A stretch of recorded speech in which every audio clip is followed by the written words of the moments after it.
જણાવો બીએનકેનો report Hindustan zinc માટે શું બહાર આવ્યું છે?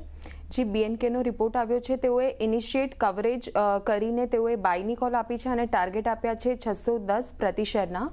તેઓના મતે company industry leading cost position ધરાવે છે, જે કંપની માટે કોમ્પિટિટિવ મોટ સાબિત થઈ શકે છે. એટલે કે કારણ કે જે હિન્દુસ્તાન ઝિંક છે તેઓ પ્રોડક્શન કોસ્ટના ફ્રન્ટ પર ગ્લોબલી લોએસ્ટ કોસ્ટ પ્રોડ્યુસર્સ છે અને તેમના ગ્લોબલ પિયર્સની સરખામણીમાં, અને સાથે જ ટ્રાન્સફોર્મેટિવ કેપેસિટી એક્સપાન્શન પ્લાન પણ ધરાવે છે. એ છે હિન્દુસ્તાન ઝિંક 2.0, જે એક ગ્લોબલ સ્ટ્રેટેજી સાબિત થઈ શકે છે કંપની માટે. અને આની અંતર્ગત તેઓ આવનારા 5 વર્ષમાં મેટલ પ્રોડક્શન કેપેસિટી જે છે તેઓની 1.2 મેટ્રિક ટન પર એનમથી વધારીને તેઓ 2.0 મેટ્રિક ટન પર એનમ કરવાનું લક્ષ્ય ધરાવી રહ્યા છે. અને સિલ્વરમાં જે અત્યારે આપણે બુલ માર્કેટ જોઈ રહ્યા છે તેના લીધે પણ કંપનીના જે સિલ્વર પ્રોડક્શન છે તેમાં સબસ્ટેન્શિયલ અર્નિંગ્સ લીવરેજ મળી શકે છે એવું તેઓને લાગી રહ્યું છે. અને ડીપીઆઈ એનપીકે ફર્ટિલાઇઝર પ્લાન્ટ જે છે રાજસ્થાનમાં, તેમાં ફોરવર્ડ ઇન્ટિગ્રેશન કરવા જઈ રહી છે કંપની. અને આનાથી કંપની એડિશનલી 4 બિલિયન એટલે કે 400 કરોડ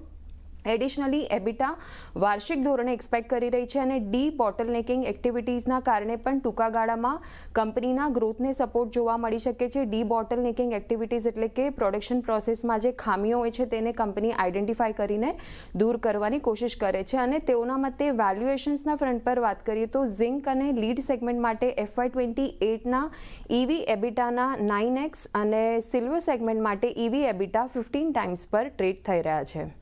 ઓકે, તો એક પોઝિટિવ બ્રોકરેજ નોટની અસર આપણે પણ જોઈ રહ્યા છે કે હિન્દુસ્તાન ઝિંક માટે. આભાર શ્રદ્ધા, આપનો સમગ્ર માહિતી આપવા માટે.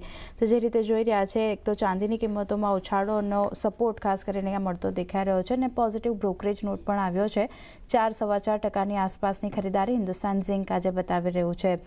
નીરવજી, સૌથી પહેલાં ઓવરઓલ મેટલ સ્પેસ માટે વ્યૂ લઈ લઈએ. ઇન્ડેક્સ 1.25% મજબૂતી બતાવી રહ્યું છે, જેમાં નિફ્ટીના ફ્રન્ટ પર હિન્ડાલ્કો, JSW સ્ટીલ જેવા કાઉન્ટર છે જે એક ફોકસમાં આવતા દેખાઈ રહ્યા છે. અને વાત કરી લઈએ હિન્દુસ્તાન ઝિંકની, તો અહીંયા પોઝિટિવ બ્રોકરેજ નોટ અને સિલ્વરની કિંમતો જે રીતે ઇન્ટરનેશનલ માર્કેટમાં સ્થાનિક બજારમાં વધતી દેખાઈ રહી છે એનો સપોર્ટ મળી રહ્યો છે. અહીંયા શું વ્યૂ રાખી રહ્યા છો ઓવરઓલ મેટલ સ્પેસ માટે? Well, I think at this point of time it's golden phase for mining and metal industry. અને આપણે જોઈ રહ્યા છે કે જે સપ્લાય ગ્લટ છે અને એટ ધ સેમ ટાઈમ જે ડિમાન્ડ છે that is quite high. અને ઘણી બધી emerging માર્કેટ્સમાં the demand for copper, aluminium, zinc, silver continues to be very very high. So I think at this point of time આપણે જોયું કે silver has hit a record high અને સિલ્વરના ઘણા બધા industrial applications બી હોય છે. તો આઈ થિંક ઇલેક્ટ્રોનિક્સમાં પર્ટિક્યુલરલી એની ખૂબ ડિમાન્ડ હોય છે. તો I think from that perspective also, અને પ્લસ ઓફકોર્સ કલ્ચરલ અને investment appeal in gold as well as silver is quite high.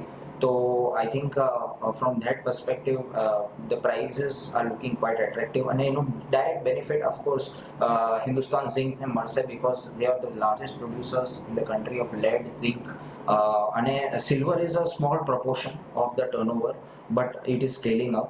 એટલે I think it's a positive development as far as Hindustan Zinc is concerned and the parent company Vedanta is concerned. Apart from this, I think aluminium and copper માં બી ખૂબ જ demand Outlook is very very strong. એટલે આપણે જોઈ રહ્યા છે કે even a small company like Hindustan copper, એમાં બી there is a lot of demand. At the same time Nalco અને Hindalco are also in the limelight. એટલે આઈ થિંક એન્ટાયર જે સ્પેસ છે that is buzzing with activity. અને of course GMDC જેમાં rare earth play છે ત્યાં બી we are seeing good activity. Apart from this, I think steel stocks માં બી steel spreads બી થોડા improve થઈ રહ્યા છે. તો we are seeing marginal improvement in the steel stocks as well. Positive ખાસ કરીને ઓવરઓલ મેટલ સ્પેસ માટે બનતો દેખાઈ રહ્યો છે. હિન્દુસ્તાન ઝિંક, વેદાંતા, કોપર, નાલ્કો, હિન્ડાલ્કો જેવા કાઉન્ટર છે અને સ્ટીલ સ્પેસ પણ અહીંયાથી ફોકસમાં રાખવાનું રહેશે. એટલે અહીંયા એક ધ્યાન રાખવાનું રહેશે. પણ એ સાથે જો જે